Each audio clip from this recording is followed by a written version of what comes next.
তাহাজ্জুদের নামাজ যারা পড়বে তাদের মর্যাদা বাড়িয়ে দেয় কে? কারণ ওই মুহূর্তে আল্লাহ প্রথম আকাশে নেমে আসেন আর ডাকে, আলা মিন মুস্তাগফিরিন আগফিরালা, কার ক্ষমা দরকার ক্ষমা চা, ক্ষমা করে দেব। আলা মিন মুস্তাকসিন আকসুলা, কার খাবারের দরকার পোশাকের দরকার চাও দিয়ে দেব। চাও, কার কি লাগবে চাও আমি দিয়ে দেব। এজন্য শেষ রাতের দোয়া আল্লাহ কবুল করে। ঘুমে অলসে আমাদের রাত কেটে যায়, সেজদা দেওয়ার সময় নাই। কখন প্রভুর দরবারে হাজিরা দেব, কখন সেজদা দেব? আল্লাহর হাবিব সাল্লাল্লাহু আলাইহি ওয়াসাল্লাম বললেন, আকরাবু মা ইয়াকুনুল আবদু মির রাব্বিহি ওয়া হুয়া সাজিদ ফাকসিরু ফীহি দুআ। তোমরা যখন সেজদায় লুটিয়ে পড়ো তখন তোমরা আল্লাহর সবচাইতে কাছে চলে যাও। এজন্য ওই সময় বেশি বেশি আল্লাহর কাছে চেয়ে নাও। সুবহানাল্লাহ পড়েন। মনের যত আকুতি আছে, যত জ্বালা আছে, যত বেদনা, সেজদায় পড়ে আল্লাহরে বলার দরকার আছে না নাই? কারণ কেউ যেটা শোনে না, শোনে কে? পরীক্ষায় ভালো করতে চান, সেজদায় লুটিয়ে পড়ে আল্লাহরে বলেন। নেককার স্ত্রী চান, সেজদায় পড়ে আল্লাহরে বলেন। নেককার সন্তান চান, সেজদায় লুটিয়ে পড়ে আল্লাহরে বলেন। বিসিএস পরীক্ষায় টিকতে চান, সেজদায় লুটিয়ে পড়ে আল্লাহকে বলেন। পাসপোর্ট দিয়ে রেখেছেন, ভিসা হয় না, সেজদায় লুটিয়ে পড়ে আল্লাহরে বলেন। মনের যত জ্বালা, যত যন্ত্রণা, যত আকুতি, যত হাহাকার, সেজদায় লুটিয়ে পড়ে আল্লাহরে বলেন। কারণ আল্লাহর দরবার এমন দরবার, এই দরবার থেকে কেউ কোনোদিন খালি হাতে ফিরে না। চিল্লায় বলেন ঠিক কিনা? কেউ ফিরে না খালি হাতে আল্লাহরে তোর দরবারেতে, তাই না? পড়েন সবাই, কেউ ফিরে না। আকরাবু মা ইয়াকুনুল আবদু মির রাব্বিহি ওয়া হুয়া সাজিদ। বান্দা যখন সেজদায় লুটিয়ে পড়ে, বান্দা আল্লাহর সবচাইতে কাছে চলে যায়। এই কথাটা মনে থাকবে আপনাদের সবার। আমরা কখন আল্লাহর সবচেয়ে কাছে যাই? আওয়াজ করে বলেন। যখন আমরা সেজদায় পড়ে থাকি। আপাত দৃষ্টিতে মনে হয় সেজদাটা যখন দেই জায়নামাজের উপরে আমার কপালটা পড়ে, সেজদাটা যখন দেই মসজিদের টাইলসের উপরে আমার সেজদাটা পড়ে, সেজদাটা যখন দেই মনে হয় যে মসজিদের কাপড়ের উপর আমার কপালটা পড়ে। কিন্তু বিশ্বনবী বলেন না, তোমার কপালটা আল্লাহর কুদরতি পায়ের উপরে পড়ে। আকরাবু মা ইয়াকুনুল আবদু মির রাব্বিহি ওয়া হুয়া সাজিদ। বান্দা যখন সেজদায় লুটিয়ে পড়ে, বান্দা আল্লাহর সবচাইতে কাছে চলে যায়।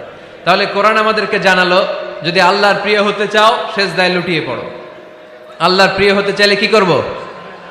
আওয়াজ করে বলেন কি করতে হবে? আল্লাহর হাবিব সাল্লাল্লাহু আলাইহি ওয়াসাল্লাম লম্বা সময় ধরে রাতে সেজদায় পড়ে থাকতেন। আল্লাহর হাবিব সাল্লাল্লাহু আলাইহি ওয়াসাল্লামের সাহাবারা সব সময় লম্বা লম্বা রুকু দিতেন, লম্বা লম্বা সেজদা দিতেন। কিন্তু আমরা রুকুর মধ্যে তাড়াহুড়ো করি, সেজদা দিতে যে তাড়াহুড়ো করি, এরকম আছে না নাই? নিমসার এলাকায় এরকম কেউ নাই আলহামদুলিল্লাহ। আপনারা তাড়াহুড়ো করেন? করবেন না আমার ভাইয়েরা। There is no rushing in সালাহ। সালাতে তাড়াহুড়ো নেই। There is no hastiness in সালাহ। সালাতে কোনো তাড়াহুড়ো নেই। সল্লু সালাতান মুআদ্দি'। এমন ভাবে নামাজে দাঁড়াবেন মনে করবেন এটাই হতে পারে আমার জীবনের শেষ নামাজ, ঠিক কি না? পারফর্ম দ্য সালাহ as if this is your last and final prayer. এমন ভাবে মুসল্লায় দাঁড়ান মনে করেন এটাই হতে পারে জীবনের শেষ নামাজ। This is my last chance. এখন বাজে 3:30। কেউ যদি বলে আসরের যে নামাজটা পড়বেন এটাই আপনার জীবনের শেষ নামাজ, ওই নামাজ আপনি তাড়াহুড়া করবেন? কথা বলেন। আরে কাঁদতে কাঁদতে আপনি শেষ। এত সুন্দর অজু বানাবেন, এত সুন্দর আতর মেখে জায়নামাজ বিছিয়ে পাঞ্জাবিটা পরে আপনি নামাজে দাঁড়াবেন। রুকুতে কি সুন্দর রুকু করবেন, লম্বা সময় সেজদা করে চোখের পানি দিয়ে তো সেদিন আপনার জায়নামাজ আপনি ভিজিয়ে দিবেন, ঠিক কিনা? কেন এমনটা করবেন? কারণ আপনি জেনে গিয়েছেন এটাই আমার শেষ নামাজ, তাই না? তো প্রতিটা নামাজের সময় এই জিনিসটা ভাবলে সমস্যা কোথায়? আমরা যে আরো আধা ঘন্টা এখানকার সবাই বেঁচে থাকবো কোনো গ্যারান্টি আছে? আরো 10 মিনিট হায়াত পাবো, গ্যারান্টি? 5 মিনিট, 2 মিনিট, শ্বাস যেটা নিলাম, ব্রেথ ইন করলাম, এটার ব্রেথ আউট করতে পারবো, কোনো গ্যারান্টি আছে? তো প্রতিটা সালাতের মুসল্লায় যখন দাঁড়াই এই চিন্তাটা আমাদের মাথায় আসে না কেন যে এটাই আমার শেষ নামাজ? সল্লু সালাতান মুআদ্দি'। আমার প্রিয় কুমিল্লাবাসী ভাইয়েরা, যখনই নামাজে আমরা দাঁড়াবো আমরা ভাববো হতে পারে এটাই আমার জীবনের শেষ নামাজ, এটাই জীবনের। ভাবা যাবে? আর লম্বা চূড়া রুকু করবেন, লম্বা সেজদা করবেন, রুকুতে পিঠটা সোজা রাখবেন। আল্লাহর হাবিব সাল্লাল্লাহু আলাইহি ওয়াসাল্লাম যখন রুকু করতেন পিঠটা থাকতো স্ট্রেট ফরওয়ার্ড, বাঁকাও না উঁচুও না, ওয়াকানা বাইনা যালিক, সাহাবারা বলতেন আল্লাহর হাবিব সাল্লাল্লাহু আলাইহি ওয়াসাল্লামের রুকুর পিঠের উপরে পানি ভর্তি কোনো গ্লাস রেখে দিলে গ্লাসটাও কাঁপবে না, পানিটাও পড়বে না। তার মানে বাঁকা ছিল পিঠ, তাই না? কি ছিল? সোজা। আবার আল্লাহর হাবিব সাল্লাল্লাহু আলাইহি ওয়াসাল্লাম বললেন সবচেয়ে বড় চোর যে নামাজে চুরি করে। সাহাবারা বললেন কাইফা ইয়াসরিকু ফিস সালাহ, নামাজে কেমনে চুরি করে? আল্লাহর হাবিব সাল্লাল্লাহু আলাইহি ওয়াসাল্লাম বললেন ইয়াসরিকু ফি রুকুইহি ওয়া সুজুদিহি, রুকু সেজদায় চুরি করে। এরকম নামাজ চোর আছে না নাই? রুকু থেকে সোজা হয়ে দাঁড়িয়ে কয়েক সেকেন্ড আপনি রিল্যাক্স করবেন। প্রথম সেজদা দিয়ে আপনি সোজা হয়ে বসে কয়েক সেকেন্ড রিল্যাক্স করবেন। কি করবেন? রিল্যাক্স। আওয়াজ করে পড়েন সবাই, রিল্যাক্স। নামাজে তাড়াহুড়ো নাই, সালাত হচ্ছে মেডিটেশন, রিল্যাক্স। এক সেজদা দিয়ে বসে আপনি রিল্যাক্স করবেন ধীরস্থির ভাবে, এরপরে দ্বিতীয় সেজদায় যাবেন। অনেকে সেজদা প্রথমটা দিয়ে কোন রকম মাথাটা তুইলেই আবার সেজদায় দৌড় মারে, আছে না নাই?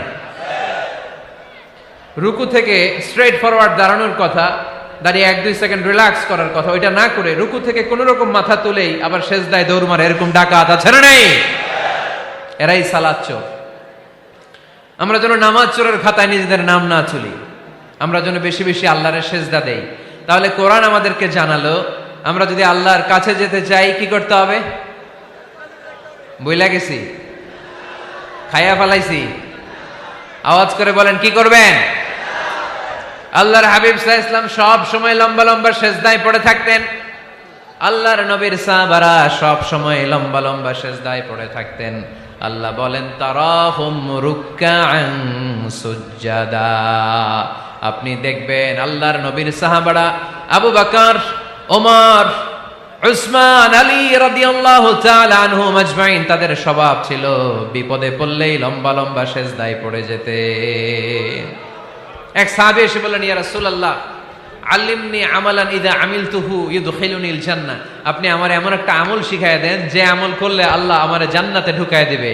আল্লাহর হাবিব সাল্লাল্লাহু আলাইহি ওয়াসাল্লাম বললেন আলাইকা বিকাসরাতিস সুজুদ, তোমার উচিত বেশি বেশি আল্লাহর জন্য সেজদায় লুটিয়ে পড়া। বেশি বেশি সেজদায় লুটিয়ে পড়লে ওই সেজদাকারীর জন্য জান্নাতকে ওয়াজিব করে দেয় কে? কিয়ামতের ময়দানে আল্লাহ বলবেন ও আমার বান্দারা আমারে সেজদা দিয়ে দেখা। কারা কারা দুনিয়াতে সেজদা দিয়েছিলি, আজকে এই কিয়ামতের ময়দানে আমারে সেজদা দিয়ে দেখা। আমরা যারা দুনিয়ার বুকে সেজদা দিয়েছি আমরা আল্লাহু আকবার বলে সেজদায় লুটিয়ে পড়ব, আলহামদুলিল্লাহ পড়েন। আর যারা দুনিয়ার বুকে সেজদা দেয় নাই, মসজিদে যায় নাই, সেজদাকারীদের সাথে আন্দোলন করে নাই, তারা সেদিন অনেক চেষ্টা করেও তাদের পিঠটারে বাঁকা করতে পারবে না। তাদের পিঠটারে সেই দিন লোহার মতো শক্ত করে দিবে কে?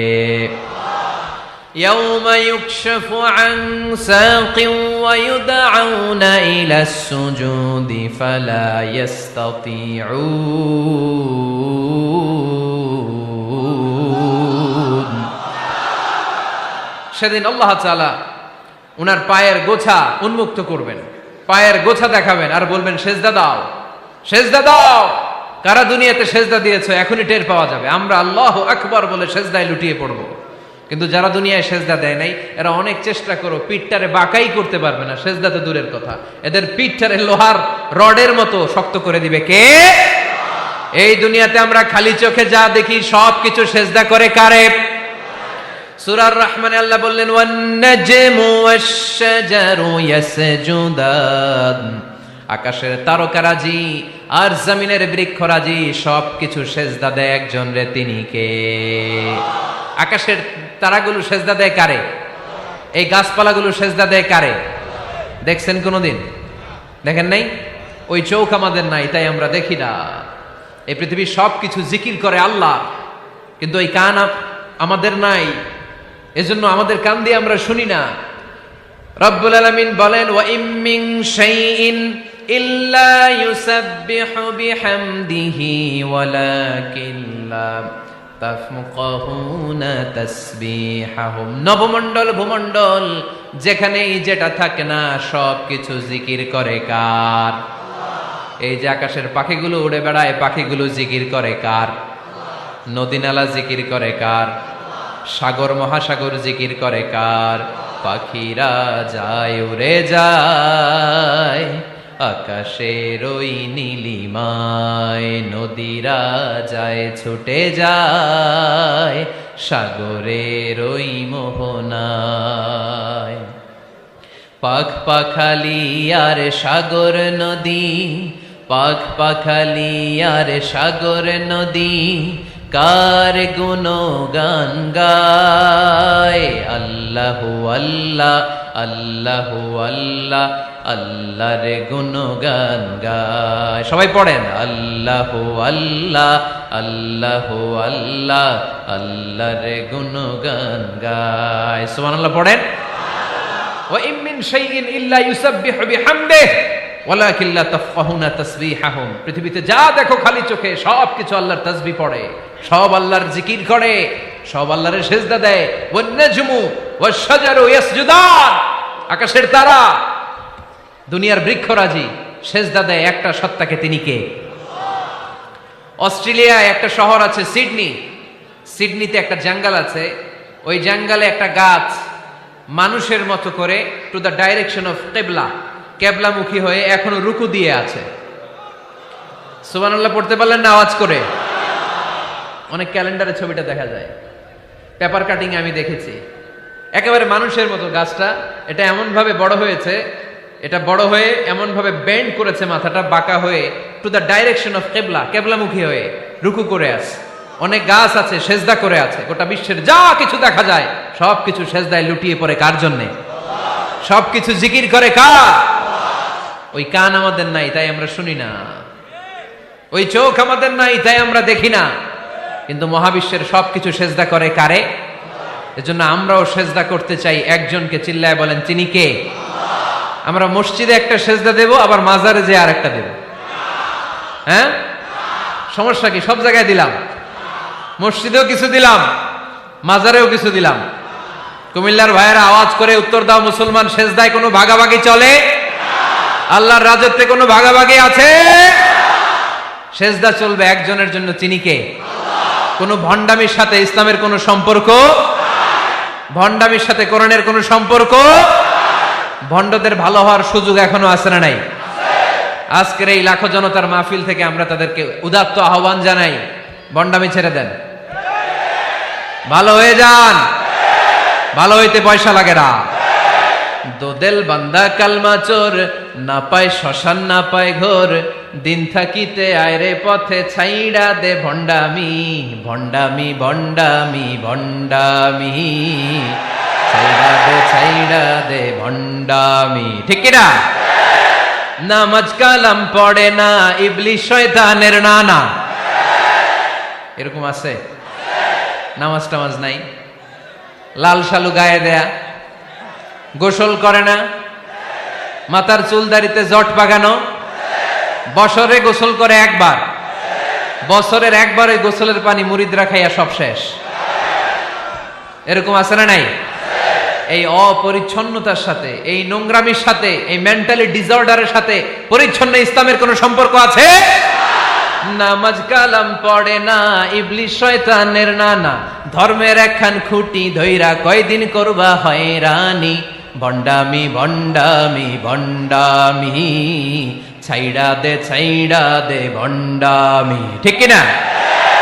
দোদেল বান্দা কালমা চোর, না পায় শ্মশান না পায় ঘোর, দিন থাকিতে আয়রে পথে ছাইড়া দে ভণ্ডামি, ভণ্ডামি ভণ্ডামি ভণ্ডামি, ছাইড়া দে ভণ্ডামি। আওয়াজ তুলে বলেন ঠিক কিনা?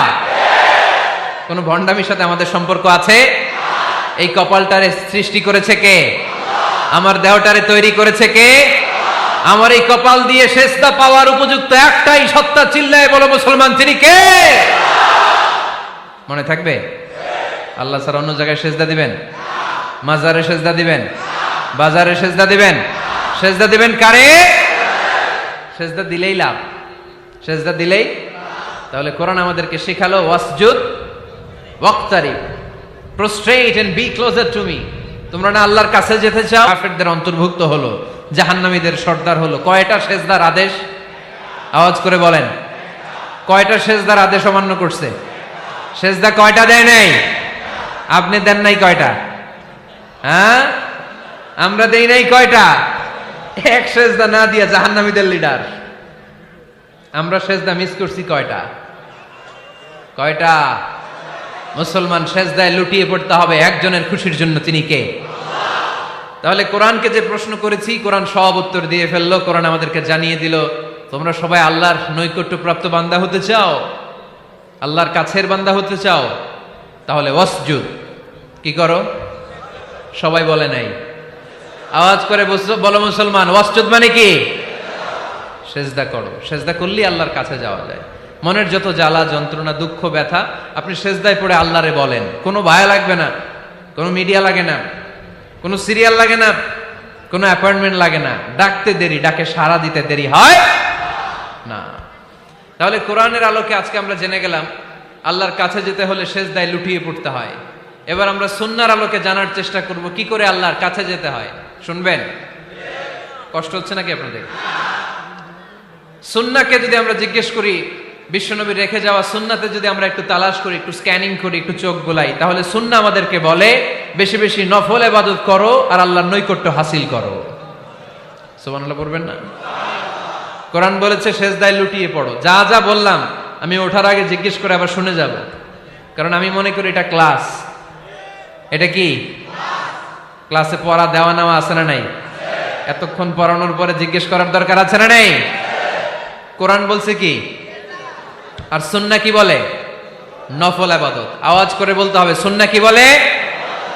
বুখারীর বর্ণনা, আল্লাহর হাবিব সাল্লাল্লাহু আলাইহি ওয়াসাল্লাম বলেন, মা ইয়াজালু আবদি ইয়াতাকাররাবু ইলাইয়া বিন-নওয়াফিল, বান্দা যত বেশি নফল ইবাদত করতে থাকে, করতে করতে করতে করতে বান্দা আমার কাছের নৈকট্য প্রাপ্ত বান্দা হয়ে যায়। হাত্তা উহিব্বাহু, এরপর আমি আমার বান্দারে এত ভালোবাসি, কুনতু সামআহুল্লাযী ইয়াসমাউ বিহি, বান্দা যখন শুনে সে তার নিজের কান দিয়ে শুনে না, আমি আল্লাহর কানে শুনে। কুনতু বাসরাহুল্লাযী ইউবসিরু বিহি, বান্দা যখন দেখে নিজের চোখে দেখে না, আমি আল্লাহর চোখে দেখে। ওয়ায়াদাহুল্লাযী ইয়াবতিশু বিহা, বান্দা যখন কিছু ধরে বান্দার হাতে ধরে না, আমি আল্লাহর হাতে ধরে। ওয়ারিজলাহুল্লাযী ইয়ামশি বিহা, বান্দা যখন হেঁটে যায় ওর নিজের পায়ে হাঁটে না, কেমন যেন আমি আল্লাহর পায়ে হাঁটে। আওয়াজ করে বলতে হবে আল্লাহু আকবার। মানে আল্লাহ বুঝাতে চাইলেন আমি তখন তার কান হয়ে যাই, আমি তখন তার চোখ হয়ে যাই, আমি তখন তার হাত হয়ে যাই, আমি তখন তার পা হয়ে যাই। আমার আর তার মাঝে আর কোনো ফারাক থাকে না, সে আমার একেবারে নিকটে চলে আসে। আওয়াজ করে পড়েন সুবহানাল্লাহ। এজন্য বিশ্বনবী সাল্লাল্লাহু আলাইহি ওয়াসাল্লাম বদরের প্রান্তরে তলোয়ার নাই, ঘোড়া নাই, ওট নাই, সৈন্য সামন্ত নাই, না খেয়ে হাড্ডি সারা 313 জন মুসলমানকে নিয়ে আল্লাহর উপর ভরসা করে বদরের প্রান্তরে দাঁড়ালেন। আর ওইদিকে কাফেরদের সৈন্যবাহিনী ছিল 1000। কয় হাজার? মুসলমান কয়জন? মাত্র 313 জন। ওদের কাছে অস্ত্র শস্ত্রে সজ্জিত সেনাবাহিনী। বিশ্বনবীর 313 জনের কাছে তলোয়ার নাই, ঘোড়া নাই, কিচ্ছু নাই। বিশ্বনবী আল্লাহর উপর ভরসা করে এক মুষ্টি বালি নিয়ে, ওয়াশাহাতিল ওযু, কাফেরদের চোখগুলো ধ্বংস হোক বলে তিনি বালুগুলো ছড়িয়ে দিলেন। মুহূর্তের মধ্যে 1000 সৈন্যবাহিনীর কাফের সৈনিকদের চোখের মধ্যে ধূলিকণা পৌঁছে দিল কে? আল্লাহর হাবিব সাল্লাল্লাহু আলাইহি ওয়াসাল্লাম বদরের প্রান্তর থেকে এক মুষ্টি বালু নিয়ে বললেন শাহাতিল ওযু, বলে তিনি বালু ছুড়ে মারলেন। 1000 সৈন্যবাহিনীর চোখের মধ্যে বালু ছড়াই দিছে কে? বুঝে শুনে উত্তর দিয়েন। এখানে 1000 লোক দাঁড়ানো, আমি বালু নিলাম, গায়ের যত জোর আছে সবার চোখের দিকে মারলাম। 1000 জনের চোখের ভিতরে ঢুকবে? সর্বোচ্চ 5 জন, বেশি হইলে 10 জন, তার চেয়ে বেশি হইলে 20 জন, বেশি হইলে 50 জন। বুঝে শুনে উত্তর দিয়েন। আমার মুষ্টিবদ্ধ বালু ছুঁড়ে মারলে 1000 মানুষের চোখের মধ্যে পড়বে? আওয়াজ করে বলেন পড়বে। এজন্য আল্লাহ বলেন নবী ওটা তুমি মারো না, ওটা আমি মারছি। সুবহানাল্লাহ নাই? আল্লাহ বিশ্বনবীরে ডেকে বলেন ওমা রামাইতা ইয রামাইতা ওয়ালাকিন্নাল্লাহা রামা। নবী হে, বালু তুমি ঠিকই তোমার হাতে নিয়েছো, কিন্তু আমি আল্লাহ নিজ দায়িত্বে 1000 কাফেরের চোখের ভেতরে বালুগুলো পৌঁছে দিয়েছি। তাহলে বান্দা যখন নফল ইবাদত করে তখন বান্দার হাত আর বান্দার হাত থাকে না, ওইখানে আল্লাহর হাত যুক্ত হয়ে যায়। বান্দার পা থাকে না, সেখানে আল্লাহর পা যুক্ত হয়ে যায়। বান্দা যখন দেখে নিজ চোখে দেখে না, আল্লাহর দৃষ্টিশক্তি সেখানে যুক্ত হয়ে যায়। চিল্লায় বলেন ঠিক কিনা? এজন্য নফল ইবাদত করতে রাজি আছেন তো? সুনানে তিরমিজির বর্ণনায় আল্লাহর হাবিব সাল্লাল্লাহু আলাইহি ওয়াসাল্লাম বললেন, হাদিসে কুদসি, কিয়ামতের দিন বান্দার যখন ফরজে ঘাটতি হবে, কিসে ঘাটতি হবে? ফরজে। আল্লাহ পাক বলবেন, উনজুরু হাল্লি আবদি মিন তাতাওয়ু, ও ফেরেশতারা দেখো তো আমার বান্দা নফল করছে কিনা। ফরজে যেহেতু তার ঘাটতি, দেখো তো আমার বান্দার কোনো নফল ইবাদত আছে কিনা। ফেরেশতারা বলবে আছে। আল্লাহ বলবেন, তাহলে ফরজগুলার যেহেতু ঘাটতি, নফল থেকে কিছু এনে ফরজে বসায় দিয়ে ওগুলোর ফরজ বানায় দাও। এজন্য নফল ইবাদতের দরকার আছে না নাই? ফরজ তো করাই লাগবে, এটা কম্পালসারি, এটার মাফ নাই, এটা অব্লিগেটরি। নফল করে আল্লাহর কাছে যাওয়া যায়। নফল হচ্ছে ওভারটাইম। নফল ইবাদত কেমন? আওয়াজ করে বলেন।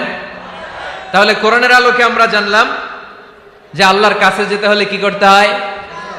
সেজদা দিতে হয়। আর সুন্নাহর আলোকে আমরা জানলাম আল্লাহর কাছে যেতে হলে কি করার মাধ্যমে কাছে যেতে হয়? আওয়াজ করে বলেন। নফল ইবাদত করতে রাজি আছেন সবাই? সবচাইতে শ্রেষ্ঠ নফল ইবাদত হচ্ছে কোরআনের তেলাওয়াত, ঠিক কি না? আল্লাহর হাবিব সাল্লাল্লাহু আলাইহি ওয়াসাল্লাম বললেন, নফল ইবাদতের মাধ্যমে আল্লাহর কাছে যেতে চাও, নৈকট্যপ্রাপ্ত বান্দা হতে চাও, আফদলুল ইবাদাতি তিলাওয়াতুল কোরআন। সবচাইতে যত নফল ইবাদতের লিস্ট হতে পারে, এই লিস্টে র‍্যাঙ্কিং এ 1 নাম্বার থাকবে কোরআনের তেলাওয়াত। এই কোরআন তেলাওয়াত করতে রাজি আছেন তো? আমার হাতে যে কিতাবটার নাম কি? সবাই বলতে পারেন নাই? আওয়াজ করে বলেন তো, কিতাবটার নাম? এই কিতাবে ভুল আছে? সন্দেহ আছে? সংশয় আছে? এটা আলোর পথ দেখায়। এই কিতাব মানুষকে মানুষের মতো মানুষ বানায়, ঠিক কিনা? গরুর পেট থেকে বেরোলে ওটা গরু, ছাগলের পেট থেকে বেরোলে ওটা ছাগল হয়, মানুষের পেট থেকে বেরোলে ওটা মানুষ হয় না, ওটার মানুষ বানাইতে হয়। মানুষ বানানোর জন্য কোরআন পড়ার দরকার আছে না নাই? তাহলে নফল ইবাদত করে আমরা আল্লাহর নৈকট্য পেতে চাই। 1 নাম্বার যে ইবাদতের কথা আপনাদেরকে শোনালাম সেটা হচ্ছে কোরআনের তেলাওয়াত। রাজি আছেন সবাই?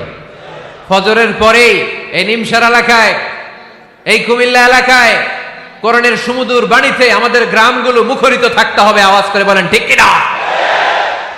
একটা সময় ছিল আমার বাংলার ৬৮,০০০ গ্রাম থেকে ফজরের পর কোরআনের ধ্বনি শোনা যেত। ৬৮,০০০ গ্রাম থেকে, মক্তবগুলো থেকে আল্লাহর বাণী শোনা যেত। কিন্তু এখন নানা ষড়যন্ত্রের কবলে পড়ে আমাদের মক্তব বন্ধ হচ্ছে, আমাদের কোরআন তেলাওয়াত থেমে যাচ্ছে। কোরআনের তেলাওয়াত কশিনকালেও থামায় দেওয়া যাবে না। চিল্লায় বলেন ঠিক কিনা? রোজ সকালে শুনতাম আগে আল কোরআনের বাণী রে, আল কোরআনের বাণী।